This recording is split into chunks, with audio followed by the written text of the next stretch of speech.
panelist, Charusmitha Rao. She is a creative talent learning sorry, organizational department professional with 16 years of experience, currently heading the talent department function for Asia Pacific, Japan, and India at Akamai Technologies. She is part of the Diversity and Inclusion Core team at Akamai and chairs the Women's Forum ERG for India.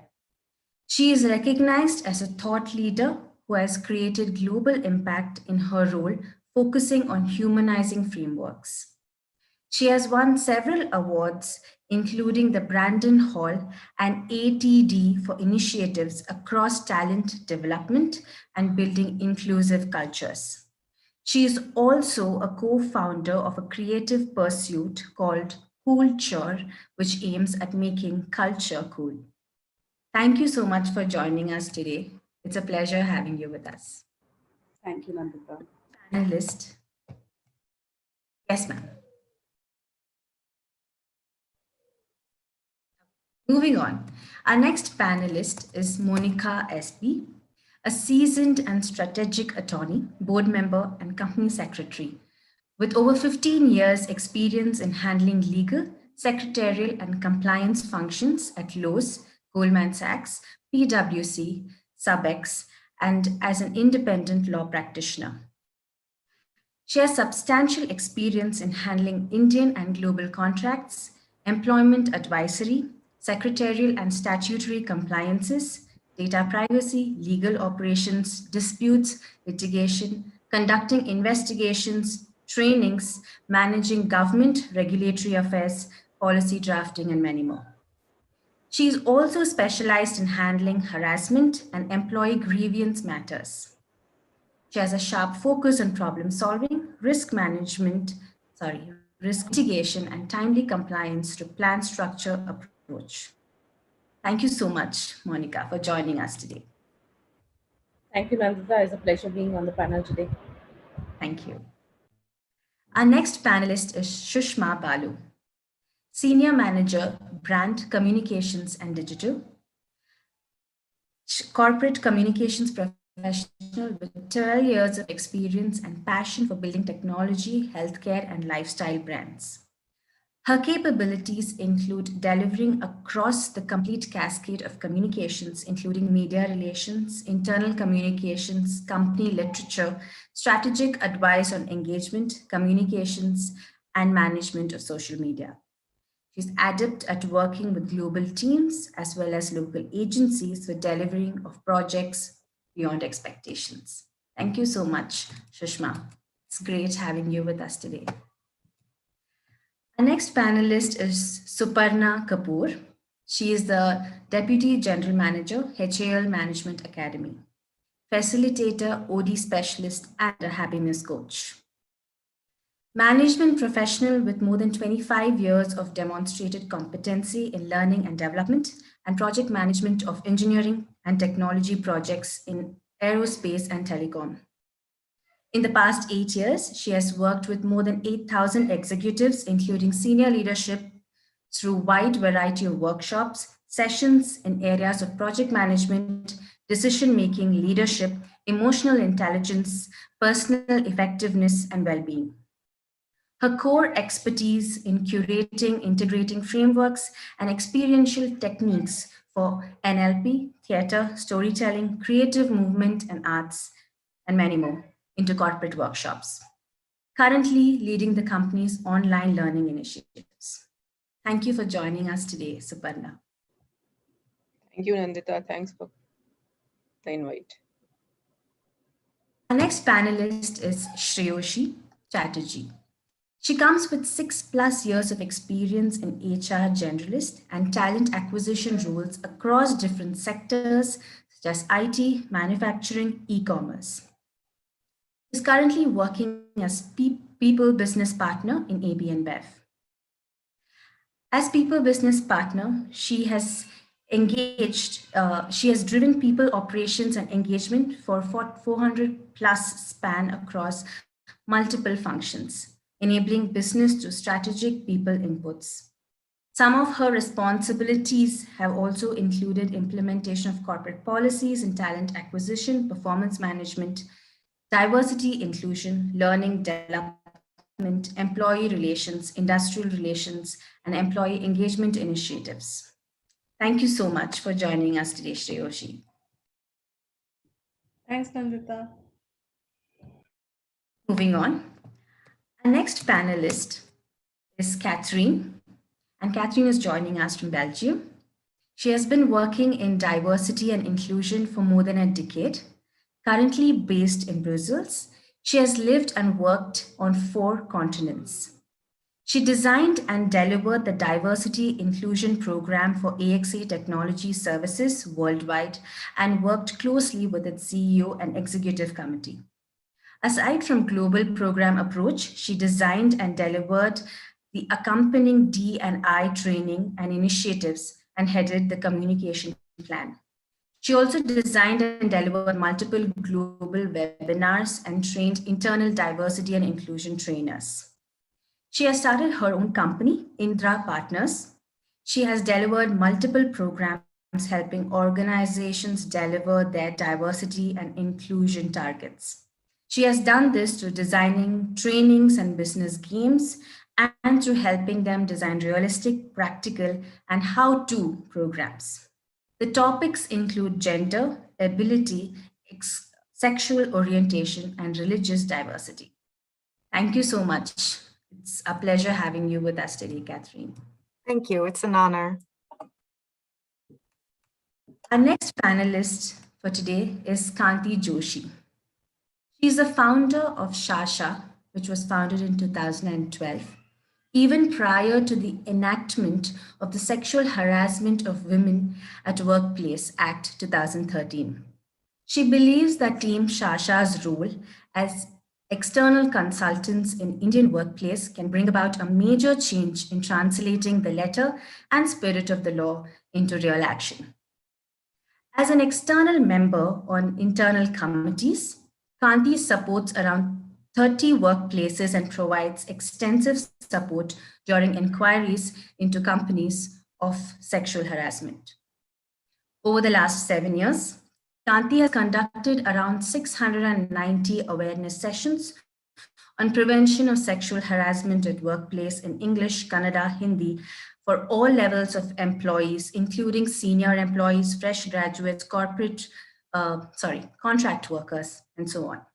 She has conducted orientation and capacity building sessions for internal committee members and senior management employees.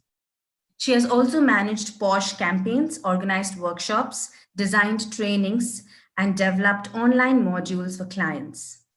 Apart from her work at SASHA, Kanti has also been invited as a speaker at various conferences and seminars on POSH. Thank you so much for joining us today, Kanti. It's a pleasure having you. All right, so thank you. So my question to, I think first I will start off with Kanti Joshi. You have seen the entire play today, bringing out different topics. And as a women entrepreneur, I think the challenges they face are completely different. Managing the challenges externally, internally, and also heading a team of women only. How is it, Kanti? How does it play out? What are the challenges that you face? I'll start off, Nandita, with what has worked for me and is working for me. I lead a team of professionals who are equally or more capable than me. Right. 8 lawyers, 1 counselor, total team of 10 of us at SASHA. So, first step, what I do is my onboarding strategies are totally unconventional. I have open conversations with no assumptions whatsoever. I ask and try to understand what is it that makes them happy. The kind of work that we handle day in and day out, there is a lot of vicarious trauma. There are very, very challenging circumstances that we are required to handle day in and day out. It is not like a usual 10 to 6 kind of a job, Some days as freelance consultants, I think you'll be able to relate to me as a theater practitioner. Some days, some weeks are super crazy. Some days we are just sitting and chilling out thinking, oh my God, I've given a proposal. Do I follow up? Do I make a cold call? So it's a totally different ball game altogether. And the challenges are different. First aspect, I figure out what is it that makes my team member happy. Even when I'm interacting with the client, I treat every client in their own way or manner. I never generalize. I never make any kind of assumption.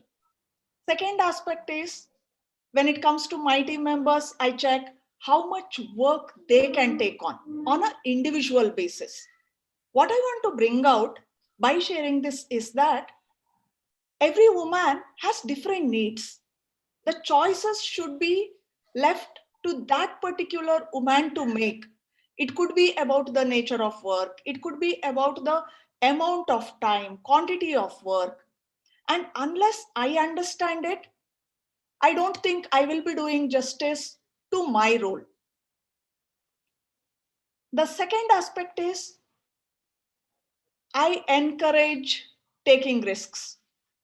I appreciate if someone fails. It's not about celebrating only the successes, only the good things. Mm-hmm. We have to provide a safety net where we don't have that fear. I go back to the word unapologetic and fearless. And we have to build our own strategies. It is not about fighting something or arguing for something, but I think it is only the strategy of what can be a win-win situation. I use win-win in each of my interactions with anyone, with everyone, whatever could be the situation, however difficult it could be, however enjoyable it could be, not only looking at what is a win for them, my focus is always on what is a win for me here. As an entrepreneur, as an individual, it is very difficult unless we focus on our win. But at the same time, my role as an entrepreneur, leading SASHA, I also have to give equally or more focus when I'm looking at a client as to what is a win for them. That is something that has worked beautifully for me. And it's all about sportsmanship spirit and not like one interaction or small things. And end of the day, not only telling others or saying, okay, can we do this or can we do that? I always ensure that I have some ground rules for myself. And these are what simple words I would say, which are preached or taught as your moral science or something in primary school. Punctuality. If I commit to it, you can be rest assured that I will do it. It applies to teams also. It applies to anything and everything in my personal life also. So it's very simple for me to draw boundaries because everyone and anyone with whom I interact know that these are my ground rules. Yeah. Another Go ahead, last one, Nandita, I'll leave it to you with this last slide. It's all about constant capacity building and reinventing ourselves. Otherwise, I don't think when I started out, when I was 30, when I started out actually to work when I was 35-year-old. I have not started out soon after my master's in law as an entrepreneur or something. To make that transition, I think this kind of attitude, my fearlessness, is the only thing that has played a role. Over to you, Nandita. Thank you so much for sharing that, Kanti. It's great to hear you say, I'm fearless and I've taken this up. It's absolutely great to hear that. And Kanti, you had also mentioned that you always try to create a win-win, even with your employees, and you try to understand each employee and work. What are any specific challenges that come to your mind with the women employees that you have? Any challenges that you didn't know how to handle, or and end of it, how did you, overcome it, find a solution? If you can tell us any special challenges that you found difficult. The only times we come across challenges is when our work throws it up. But the team that we have at SASHA, it's like I have no words, because it is not like one individual, even though our work does not require us to do some kind of a teamwork or something.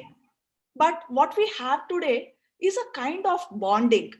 So I have had challenges like young mothers. Suddenly, when we have committed to the client and not able to deliver, I have never had any challenges, because there is always a backup. There are two individuals who are ready to support and fill in. Right. So it's So- more about a team working together and supporting each other. Readily supporting, and each one of us have that trust and confidence that there is someone who has our back, including me, I'm speaking of. In case if I have committed to something due to my personal difficulties, I'm not able to deliver, I know that there are 9 others who have my back and ready at a moment's notice. So each one of my team members have invested and discussed. So we figure out, and like I said, Nandita, for any challenge, we just strategize and see, okay, if this is the challenge that this individual is having at this time period, how do we strategize to ensure that individual gets enough support at that time? One aspect that I keep reiterating is never assume anything, don't hesitate to ask. If you, the only step you need to do is just ask, and you will get support that you may not even have imagined or expected of at all. Thank you. Thank you for sharing, Kanti. So ask, don't assume, and definitely creating a very strong support system. Thank you. Moving on, I would like to now move on to Suparna. So Suparna, you have worked and you are working in a completely different setup, a government organization. So how are the things there? How is it different in a government setup? And secondly, my question would also be that you come with many years of experience, and you've seen a generational shift maybe over the years. So how has that been? How is it different from then to now? Yeah. So I mean, just watching I think the first sketch that you had shown, I was reminded of an incident way back when I joined my first job, and I had gone on so I was in telecom, and I had gone on a site to do some, so we used to work for the defense forces, and we used to go to really remote places. So me and one of the young engineers had gone with me. And I remember that when we entered the location, and that was a very small place with some army jawans and all of that there. And when we entered the place, so I was the first one to enter. And so I told that we've come to solve the problem. And then they asked me, but Madam, engineer kahan hai? So that was the way we started our journey, when even being an engineer, a women engineer itself was seen so differently. But it's good to see that things are changing. It's good to see, though I still believe that they're not changing at the rate we would have loved to see the change. But yes, things are changing, and they are, at least that is not questioned. So if you say you're a women engineer, that's not questioned anymore. Even though in very core domains of engineering, there are still very few women. As you said, I worked in telecom and aerospace, and mostly in manufacturing, where there are very, very few women as of now. So in our organization, we are only 8%. And in most probably aerospace companies, it would be similar. And even if they are there, they are seen better fit in softer roles. But in my organization, I've seen women go on flight trials to some of the toughest places. They go for testing. They work with pilots. I mean, all kinds of things happen, but sometimes that projection doesn't come across, and I think that's where what needs to change. So I think there's always a tipping point that happens when there are that many number of women, and then probably the things shift to their favor. So that's something that I'm seeing. But yeah, I agree that somewhere still at least in the government sector, the focus is not so much on diversity even now. I mean, that's what I have seen. There are a lot of women who are raising up the bar, who are becoming very senior leaders in organization, but that's more because they've been there for so long. So automatically the rise to the top happens. But the focus that bringing in more women at the younger level, nurturing them and taking them, creating a path for them is still very less in the government or the this kind of space is what I've seen. Where I find the focus in private organizations, it's amazing. I mean, sometimes I do get envious of that to a very large extent. Yeah. So that's what's been there. And as far as confidence goes, I think that's something in one of the plays you were showing, and I got reminded of the one study that was done called the Heidi and the Harvard study, where they were shown women and a man and a woman doing similar things, but the women being seen very differently than the man. So if a woman is very confident, she's seen as arrogant.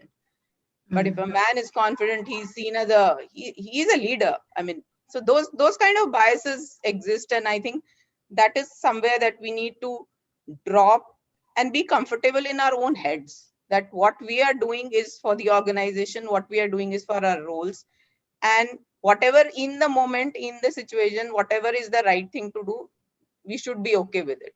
How the world sees it is fine. Finally, the results matter. I think that is very important. So there are still, like you said, there are still some places where the bias or the hesitation does exist for women to, join certain sectors or take up certain studies.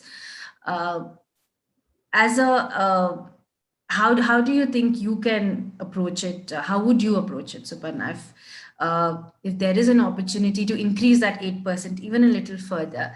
What are the measures, or what can be done? Yeah, so one is within my organization, I always see myself as somebody, despite any of those formal boundaries being there or formal roles being there, I always see myself as somebody, as a change agent, and creating a kind of a group for women to be together. So that's something that I do. And I think probably most of the time what happens in government organization is things change when there's a mandate from the government to change. And I think that D&I mandate from the government hasn't come for the PSUs or the government in total. It's only about the act, but it is more than the act. And I think when that happens, and I'm sure I always keep telling we should be ready because it can come any year. So normally in any of the government organization, there is a memorandum of understanding that we sign with the government for various projects or various achievements or milestones that we need to achieve.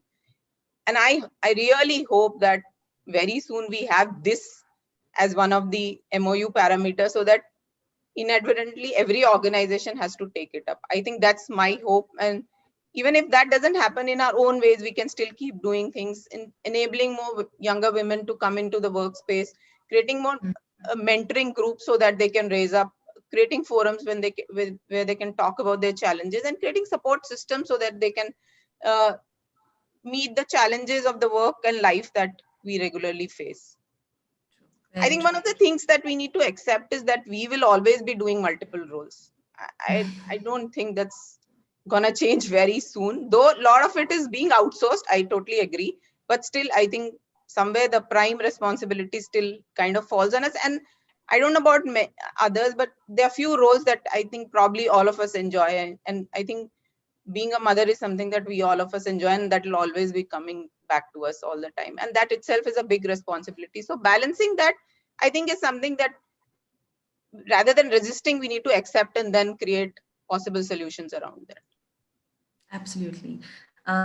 Taking a women's prime role, and like you said, not resisting it, but managing it well, organizing it well. That's a great point, Suparna. And I also feel like you mentioned certain things, especially in the government sector, needs to come from there. Certain acts, certain initiatives need to be done by them. Even though we can do it on our individual level, if it has to be on a wider scale, it has to come from the government.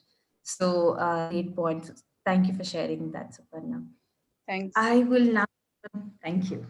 I would like to move on to Shreyoshi. Hi. So, Shreyoshi, there's a lot of work that, as a HR professional, I'm sure there's a lot of things that you've come across. And, there were some plays that also brought out a few things, such as women being hesitant about certain roles, not really comfortable accepting awards, accepting appreciation. Uh, can you tell us a little more about how this actually plays out, and how do you approach it? So for me, I think the most important thing is to, from an organization point of view, is to make sure that you keep on giving that message that we are here to help you. If you have any questions, please reach out to us, right?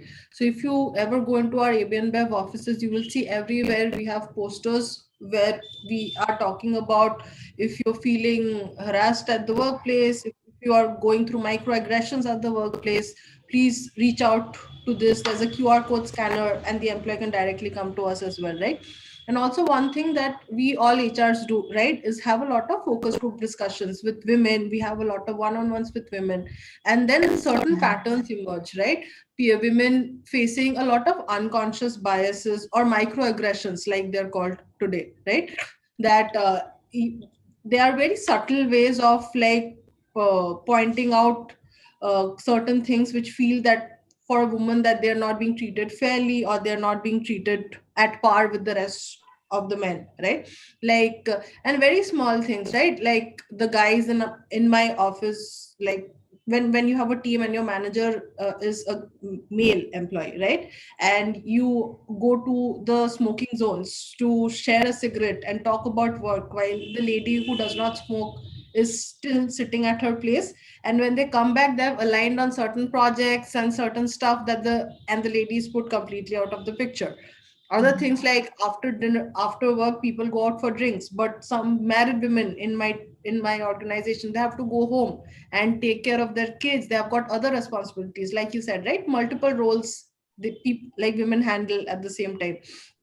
So then discussions happening during the parties where the women are completely left out of, right?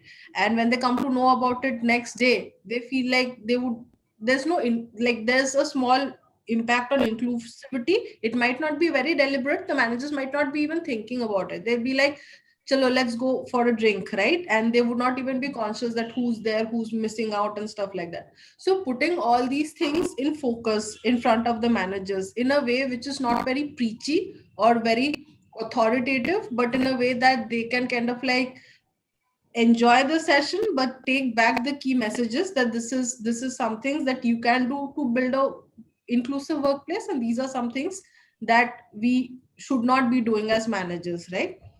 And I think one very important thing for any woman, right, even though we say that we have to be strong, we have to be outspoken, but circumstances are such that it is awesome if you have like a mentor or a champion for yourself. At home it can be your husband or your father or your father-in-law. At work it can be your manager, right? A champion or a mentor for yourself will help you develop, raise your voice, and also open a lot of doors and opportunities for you. And it's sad that women need it, but sad but true, right? It is something which is very important in our organization, because even though we talk a lot about being inclusive and rewarding people for merit, we are fair, that's why we are rewarding people for our merit. But unfortunately, to be human is to have bias, right? and and the world is such that like meritocracy cannot live in silo from the rest of humankind, right? We have to make sure that we have that right policies in place, the right processes in place which talk about equity rather than equality, where everybody gets an equal playing field irrespective of the kind of challenges that they're facing in life. I think that is very important for all organizations. Right. And one more question is, does diversity and inclusion put more pressure on women? Like, you had also mentioned that, when you started off, you were the only women among 500 men out there, and you felt that you need to prove. On a general level, does at the current situation where the women are, where some of the places they are less in number, is there a little more pressure on women, first of all, need to prove themselves to even be considered, even be visible? Is that there? How much is it there? And if you can tell us more about that. If you feel Yeah, there is a pressure, yeah, that it's that difficult does to that bring? quantify. It is difficult to quantify, I think, how much pressure, but there's obviously something which is happening at the background, right? Even if nobody comes up to you and tells you, right? You have to, that does play out at the back of your mind, that I am amongst a lot of men, and this is how we have been conditioned as we have been growing up, right? Like like I always feel that you cannot just expect the workplace to solve all your inclusivity issues. It has to be something which is not just from the workplace but in the society that we live in, the conditions at your home, right? So this is how we have been brought up. This is the reality that we face. Like from when we are kids, if you study in a co-ed school, there are certain like buckets where these are some of the things that women should do, these are some of the things that the guys should do. The guys should be like louder vocal, and the girls should be graceful. So these kind of things that has been taught to us from the beginning, right? And that always stays there at the back of your mind until and unless you actually see the other side reaching out to you and supporting you, right? If you are in a meeting full of men and you have that one lady sitting silently, it is the responsibility of whoever is in charge of the meeting to make sure that she speaks up, right? So it is the responsibility of the person who holds the power to make sure that there is inclusivity, because people will follow the leader. If it is important for the leader, it will become important for the rest of the team. So leadership by example is one of the best ways to drive inclusivity in your organization, I think. Thank you. Thank you for sharing that, Shreyoshi. So now I will move on to Monica. Hi, So, Namrata. hi. So, being at the leadership level and handling multiple responsibilities there, there's always this topic of glass ceiling and women. End of the day, reach people who there are lots, but people who stay, who sustain in the organization, reach a top management level, are a few. So, what is your take on this, Monica? Um, so I agree with Shreyoshi, right? So, the whole glass ceiling issue starts from home as well, right? There is a glass ceiling at home as well.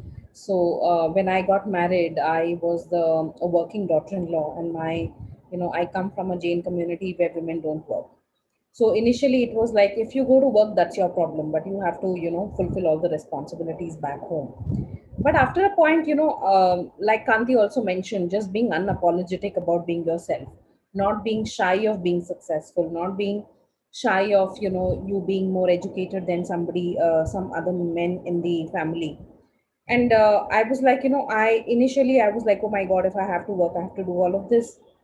But over a period of time I realized that this is not my problem, this is their problem. And I was unapologetic. I wouldn't go to family occasions or family weddings which are not very important, and where my personal presence is not important, right? Someone else from the family can represent my family, then I don't have to like rush from work and tire myself out in the night and rush to a reception hall and all of that.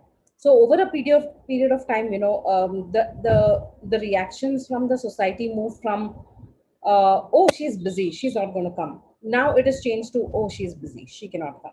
Right. So that was a huge journey that I kind of, did for myself, where people understand that I will not come because I'm busy. And I am not required to come because my priorities are very different from maybe another daughter in law in the society. So that is where one of the glass ceilings, I can say, even from a societal standpoint, every woman have to face. But I completely resonate with what Kanti said. First, be unapologetic, don't be sorry about you being like a working woman or being educated and stuff like that. Like a lot of people in my society would say that so what if you're so educated, it does not matter, you still have to manage your family affairs. That is my choice. That is not because you want me to do that. And I am not sorry about being more educated than somebody else. I'm proud of it. And the more you keep telling it to yourself, people will believe. If you have self doubt, then nobody will be convinced if you have that self doubt. So that's the glass ceiling. The other thing is, in the corporate, yes, not all corporates will have this problem, but some corporates there will be glass ceiling.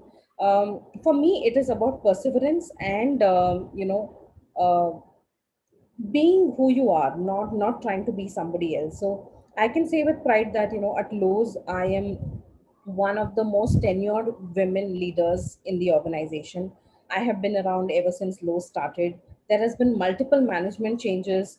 There has been multiple changes in the management styles. A lot of people have dropped out on the way, for various reasons. But for me, I keep telling myself, my bosses, and my team members, you do your job well. It does not matter who you're reporting to, it does not matter who the management is. If you're confident that whoever comes next, you are able to justify the work that you have done, it should not matter who is asking you the question. So one of the steps that you can take with self confidence is also about being yourself and continuing to do the good job. Like while we say that we are women and we need that sponsor and stuff like that, which I agree to some extent, we need sponsors. It's unfortunate that we need it till we get to a point where we will not need support. But the point is that just continue to do a good job and don't be shy about it. That's about it. So that's how I have kind of shattered the glass ceiling. I still have a long way to go. There are challenges. It's not as rosy as we speak on the panel. The day to day challenges are there. But just stay there. Just be have great perseverance and continue to pursue what you want. Then nobody can stop you. Right. And one more thing, Monica, is how do you really sustain women in the organization? They might drop in due to various reasons, not moving to other companies, but due to personal reasons or pressure from home. How do you ensure that they stay? I think Kanti will agree with me in the legal field, and even Shreyoshi will agree. HR and legal are areas where there are a lot of women, right? If I open up a position, I will find 99 women CVs and just one male CV. Now, I am not going to hire a male just because I need diversity. I am just going to hire someone based on merit, and I won't be apologetic about it. And that's the reason why I have a huge team of females. Many a times, what happens is you learn from what you don't get. So I've had some managers in the past. There was an issue where I remember that very discreetly in my mind. When my daughter was very young, she was 3 years old, and I was having problems with my nanny, and she was not turning up and taking a lot of leaves. So I had this lady boss, and I went to her and I said, I'll have to take a day off. And it used to be very abrupt, right? You can't plan to take a day off because your nanny is not planning it. So I would go to her and I'll say, okay, I'll have to work from home today because my nanny's not turning up. And she's like, I have a small child as well. If I can manage it, you can manage it. But lady, we are on different pay grades, right? What you can afford, maybe I can't afford at that stage. Maybe my daughter reacts to, a daycare very differently from how your daughter reacts to it. So every child is different. Every mother is different. So when I face that, I realize that it is so different for each one of them. You can't generalize the experience of either managing home or elderly care or child care. So the way I manage women is one, of course, at the hiring level, it is only based on merit, and I make extra effort to retain female employees, right? I'll give you an example. One of my female colleagues in my team, who works with me, she went on maternity leave. And I was having this discussion within my organization to say, she's a great performer, we have to promote her. And the reaction was like, she's going on maternity anyways, let her come back. And I'm like, just consider that she's not going on maternity. It does not matter. I mean, don't punish her for being pregnant, right? Just consider that she's been in the organization. I ensured that I gave her the promotion, and she went for her maternity leave with so much of joy. And that really matters to me as a co-female on the planet, right? That is the least you can do for another woman. And even otherwise, while we are working from home, we saw one of the acts where women are trying to do it all, and they're juggling, and they suffer. So I tell my team, if 2 days in a week are very very hard on you, don't be apologetic on taking the next 3 days light. If there is no work, that's fine. It's okay till your deadlines are met. Don't be glued to your system like 8 to 5. Figure out what time works for you. I am not going to be expecting you to be around all the time. If 3 days are bad for me, I am okay to have lighter days, 2 days. So I think that kind of makes them realize that I am not going to be like you know looking at their timesheets or stuff like that. So 1 year, I think they've been able to manage that. Great appraisals, great discussions that we have. Even if it's virtual, I get inspiring speakers to talk to them from other law firms and other organizations. So they know that they are not in it alone. I think even as a general counsel, sometimes you can't talk to your juniors about the problems that you have. And we connect to other general counsels to understand, one, you're a woman, second, you're a lawyer, third, you're assertive.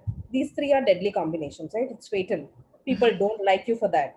But when you talk to somebody who is in the same boat, you feel like, okay, you're going to sail through this. Everyone is going through it. So, you can just like relate to somebody else, and then, take peace that you're not alone in it. So while you are positive about this, you can encourage your team members also to be positive about it. So that positivity also has to stay with you. It's tough. Some days it's bad, but then you should just Netflix on those days. Thanks for that advice. I think the point that really has come out very much till now is women supporting women, creating a very strong support system for them to hold on to. So, thank you so much for sharing that, Monica. It's great listening to you. Uh, we will now move on to Katrien. Hi. So, coming from you've worked in different continents and you've done extensive work in diversity and inclusion. So, if you can tell us how, on a global level, it pans out, what are the differences that you see? Is it same across cultures? Is it different? If you can throw some light on that. Well, I have to say it's surprisingly similar. In fact, all the things that I hear about, the glass ceiling starting at home, it's the same everywhere that I've worked. And the prejudices that you get, and also the judgments that you get of combining being a mother and being a working woman. It is absolutely amazing how similar it is. I would say the biggest differences are maybe from legal perspectives, where just from a societal point of view, in certain societies, it's actually more dangerous to be a woman, just to walk on the street. And I think in particular, I hope it has improved by now, but you will give me the answer on that. I was working in Bangalore, I think it's probably like 8 years ago now. And basically, there was an issue with women not being safe going home in the evening, right? So this whole matter of working late, that was an additional element that came in. Like, well, you know what? It's not safe for women to go home after a certain time. This is something that in Belgium, for instance, we don't have that issue, right? So those are, I think, differences that are more local in that sense, that one has to also take into consideration. But from inside the workplace, it's amazing when I listen to the stories around the world, how similar they are, in fact. And also, when I was now observing these little performances here, I was smiling, because although, of course, you put it under a loop to make it bigger, right? And to put it in more color on it, so to speak. Still, it's the same, right? It's just like, the sorry, like, oh, I'm sorry, I have to take a day off. It's the same here. It's the same in America, when you see the differences between how men are within themselves versus women. A lot of the time, it's very, very similar. Right, right. And also, have there been any initiatives? I ask this because you can share more. From the government side, have there been any initiatives towards this, like regulations or anything that helps, make the situations better on a global level, like in Belgium or in other places? How much of government initiatives have you seen? Um, to be honest, I think that a really a big, from a global point of view, right? I think a major impulse has been, for instance, the Me Too movement to change regulations. And that is something that even, for instance, now in Belgium, they are changing the laws, or they're going to change the laws in terms of like how to punish rape, what is rape, etc. So movements such as Black Lives Matters or such as Me Too, they actually do influence, I think, well, I don't think, I see, regulations, and also in America as well. So I think that's really positive, and I think it's really crucial that we keep, putting our voices out there and being vocal. And I also see it that, like, this year, when I looked at everything that was going on social media and within companies as well, all of a sudden, International Women's Day has been taken to the next level. And for instance, right now I'm doing a job for UCB, which is an international pharmaceutical company, and we're rolling out as well their diversity, equity, and inclusion program, and it has gone in second gear. And it also, what has contributed to that is these global voices, regulations that are changing, etc. So yeah, let's keep raising our voices, I would say. Thank you. That's great to know, Katrien. Thank you for sharing that. Thank you. I will now move on to our last panelist, Shushma. So, Shushma, if you can share with us what, on a policy making level, what are the different things that you've done or could be done to meet these challenges? Yes, we speak about it a lot. There are things that, as discussions, it happens, but on a policy making level, what are the changes that have been brought about? I think as any other company, big brands, Philips also has a very very inclusive policy and has a very focused program where inclusion and diversity is concerned. With respect to gender, I think in the last couple of years, I've been with the company for the last 10 years, in fact, and I've seen many policies I think have been taken seriously and have been implemented. Like every other company, we of course have the maternity leave for 6 months and all of that.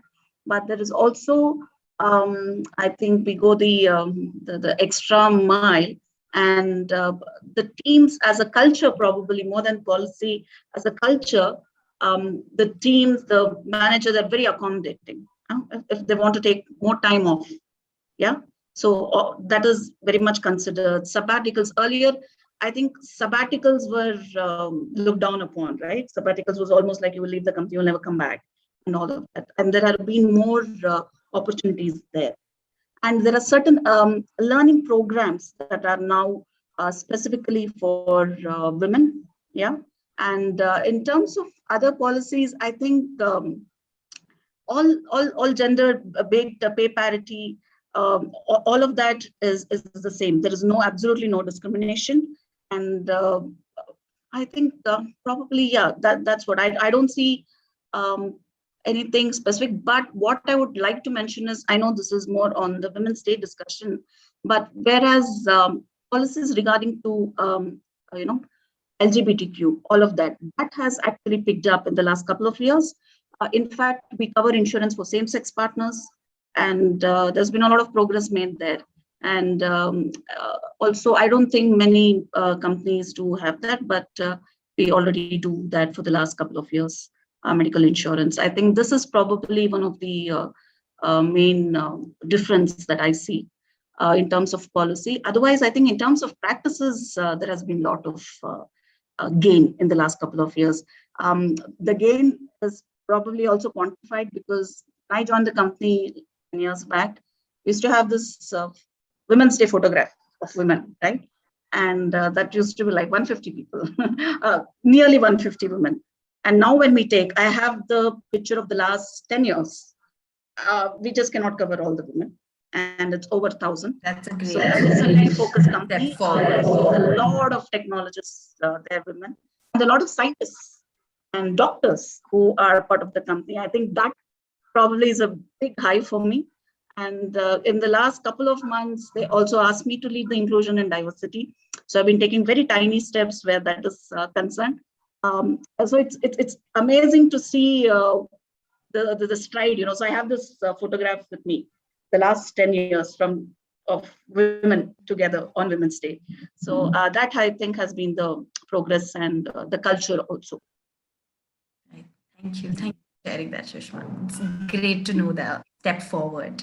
And it's also great to know that many more sectors, many more categories of I wouldn't be right if I say categories, but many more people with many more interests and many more backgrounds have been given a platform. So it's great to know that. Thank you.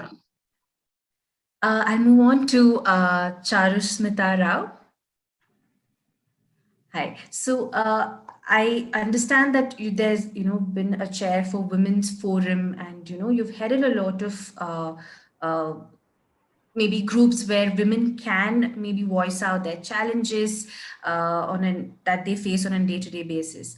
So what is the modern day women in terms of what are the challenges that they face on an everyday basis, and what about their goals and ambitions, and how many women out there really think further, really think and have very high ambitions, and is their road difficult? How do you handle it? How do you create that support system for them?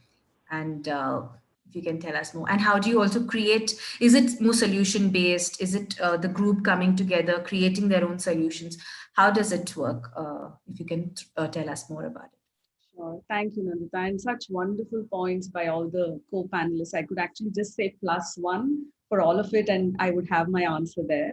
So I want to start off by something that I heard yesterday in one of the sessions that I was attending at Akamai, which spoke about how diversity is about having a seat at the table, and inclusion is about having a voice at the table, and bias is really why some of those voices are listened to more than others.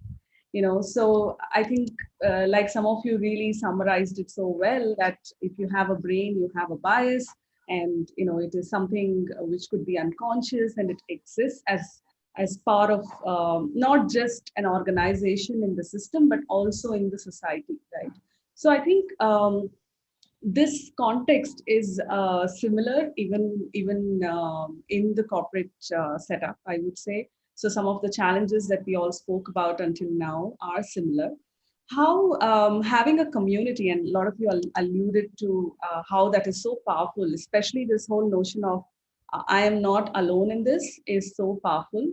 And it just creates that sense of community and tribe, and brings more, it's so empowering when we hear more women speak up and know that there's so much role modeling that is happening, and the challenges are similar, and we are also strategizing on how could we make this work. In fact, on this International Women's Day, we launched a campaign called as Voice of Women in the community, and we focused on three nudges, if you will. One is on curiosity, one is on candor, and the third one is on contribution.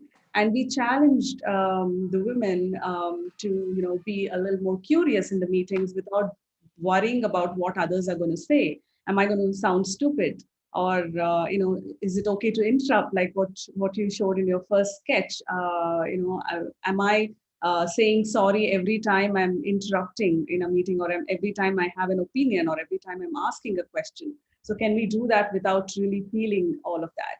And the candor bit is also about, can we, the notion of confidence, and somebody spoke beautifully about gender confidence, right? And somehow there is, I think our culture is filled with this notion that confidence is like maths or science. And it is important to know that it can be learned and grown over time. It is not that I am confident or I'm not confident. And if you're able to look at it from a growth mindset, you can say I'm not confident yet. And it just, changes the whole meaning of that sentence, right? And I know that one of the programs that we run for women, which is called as Stand Tall, it is the 5th year we are running it. We have more than 65 people who have graduated from that program, all high potential women. And one of the things that has stood out as a theme is the confidence gap. And to your question on ambition is still considered almost like a, not a great thing to have. And I don't know if I can just be out there and be ambitious. And it all, I think, goes to the whole gender conditioning that we spoke about, right? The glass ceiling at home. It's not really at an organization level, but it is at a society level where there is a lot of socialization where we are made to believe that being liked is more important than being heard. And there's no room for failure, and there's a perfectionist trap. And, being rewarded for people pleasing or perfectionist behavior, or being quiet or sitting still, not messing up, deflecting strokes, like some of you said, saying, no, it's not me, it's the team, it's my husband, it's my grandfather, it's my dog. So I think all of this adds to it. And what we do, you asked about what do we do as a community. It is a community led by women and for women. So it is by the employees for the employees. And forming the community and just finding ways to find more voices, find our voices along the way. And I think another important thing, I think Shreyoshi mentioned about having a mentor, right? And one of the things that we try to do, even though we have a community of women, is to engage the majority and understand the role that the male allies will play in this journey. So in fact, it's one of our top 2 goals to engage the majority while we do this, and not be seen as, okay, I don't know what is a secret group which is happening. I don't know what is happening. Why is this special treatment? Which may actually create more exclusion than inclusion. So to involve and take people along in that process and see that they also play an equal role and have enough allies who will support us and lead by example. So, yeah. Thank you. Thank you for sharing, Charusmitha. So I think the points that you brought out were especially the last one that you mentioned, that, while creating a community and a support system for women, it shouldn't become like, something that's functioning by itself, and, there's separation created right then and there. So creating a support system involving the other people in the organization, men in the organization. Thank you. Thank you.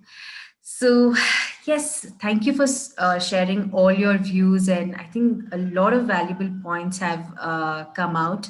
And also, many of you share your personal experience. So, it's been great listening to all that. Thank you so much. I will now hand over the session back to Nandini.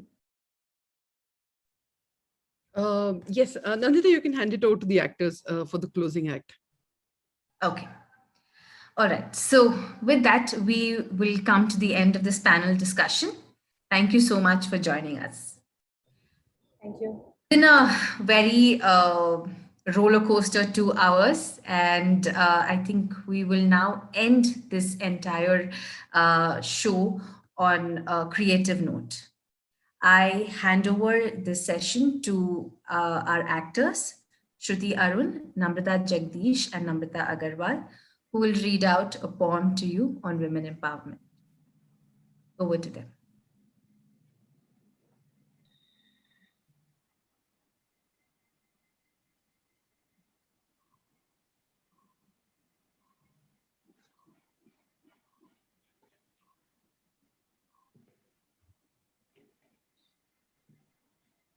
You are not your age, nor the size of clothes that you wear. You are not your weight or the color of your hair. Speak kindly to your inner self. Don't take the demon's view. Our deepest fear is not that we are inadequate. Our deepest fear is that we are powerful beyond measures.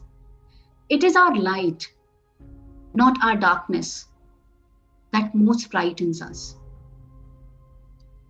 You are not your name or the dimples in your cheeks. You are all the books you read and all the words you speak. You are you and no one else. You will lead the life you do. We ask ourselves, who am I to be brilliant, gorgeous, talented, fabulous? Actually, who you are not to be. You are your croaky morning voice and the smiles you try to hide. You're the sweetness in your laughter and every tear you've cried. Kill your inner critic and silence all his chatter. You are your own destiny. Your playing small does not serve the world. There's nothing enlightened about shrinking so that other people won't feel insecure around you. You're the songs you sing so loudly when you know you're all alone. You're the places that you've been to and the one that you call home. Then write this truth inside your brain. I am worth it and I matter. We are all meant to shine, as children do. It's not just in some of us, it's in everyone. You're the things that you believe in and the people that you love. You're the photos in your bedroom and the future you dream of. Hence, speak kindly to your inner self. Don't take the demon's view. You are you and no one else. You will lead the life you do. And as we let our own light shine, we unconsciously give other people permission to do the same. You're made of so much beauty, but it seems that you forgot when you decided that you were defined by all the things you're not. Speak kindly to your inner self. Don't take that demon's view. You are you and no one else. You will lead the life you do. As we are liberated from our own fear, our presence automatically liberates others. I'm worth it. I am worth it. I am worth it and I matter. I matter.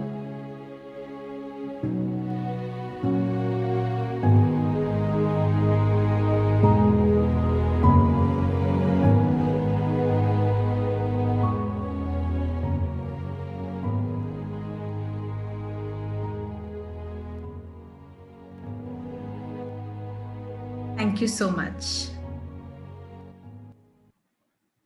Well, we have exceeded time a bit, but thank you so much for staying on with us. And I would like to take, without much delay, I would like to take this opportunity to introduce ourselves and the team. I would like to introduce our actors first. We have Namrata Jagdish, Namrata Agarwal. Thank you. Ranjan, Shiv Kumar, Sukanya Shri, and our artistic director, Nandini Rao. Okay, thank you. And let's give a let's give a big round of applause to Nandita for absolutely seamless conducting and hosting the panel discussion. And our technical support and technical lead and platform support, everything is Pranav. So Pranav, if you can also, yes, there Pranav is. Okay, great. So thank you so much for staying back for everyone who has. And I think I just remember this one. I just want to share one short story, and I won't take more than 2 or 3 minutes for that. This was around 2015, I think, and Volvo India had invited us to perform for Women's Day. They were starting off diversity inclusion, and they said, "Can you come and do a show for Women's Day?" And we said, "Yes, of course, we will come and do a show, and we'll do this, we'll do that, we'll do blah blah blah." And we went and did a performance which was interactive, and one of the ladies actually came up and she spoke and she shared such inspirational stories. The show was a success. We got a standing ovation. The MD of Volvo India back then gave a amazing testimonial, congratulating us. And yes, and everyone was thrilled. I was also thrilled for a moment. And then when I was introducing my cast, I had all male actors. All of my actors were male. And in that moment, I went back home that evening, that night. And while the show was such a success, and in fact, next year, Volvo India wanted us to perform in their 5 different centers. So everything great, but I couldn't sleep because I felt like, no, this is not right, because this is absolutely not the way it should be, because we're talking about this and behind me, I don't have women. I don't have women actors there.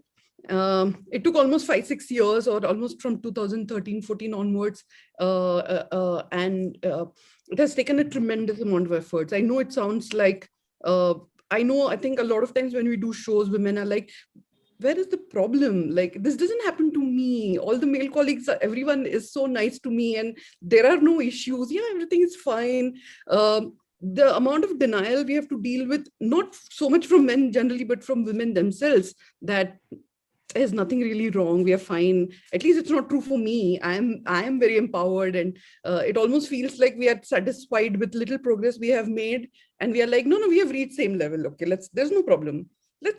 We're fine. Everything is fine. So that was there within me.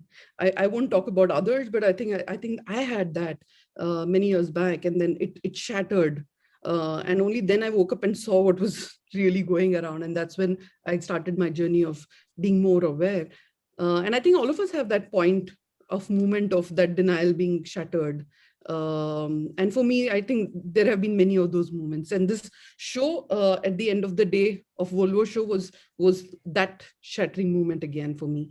After that, we went back, and it takes effort. I think anyone who says that it's all happening and we have so many women in our organization and it's all happening, it cannot just happen. It has to be a very, very conscious effort. I'm saying that because I have a very small setup. We have very small theater group in that sense. Even then, in that setup, to have make this progress to today having 4 women and another woman leading the show took a lot of effort. So I think it cannot just happen by chance. If in my small firm it didn't happen by chance, it's hard to believe that it could happen. It's hard to believe it happens good, but I think that makes us realize that I think it has to be a conscious effort. And it takes a lot of effort, and there are a lot of failures. And there are these amazing successes. There are moments of these successes, like today for me, to see 4 girls, and of course my amazing male actors who are there all the time to support every show, and they truly believe in it, and that's why they're here. And Nandita leading this is for me is a moment of success. And having amazing panelists, all women panelists, they're all my favorite people. Having all of them together in the same window is such a moment of thrill. So all I can say is I'm thoroughly thrilled. I'm really excited. I'm getting goosebumps. And thank you so much. I think having even a space where all of us can come together, I think itself is a moment for celebration. So I take this opportunity to thank all the panelists. I thank all my actors and everyone who joined us. A heartful gratitude to everyone. And I do know that Garima asked about if you can share mobile numbers or contact details. So Garima, why don't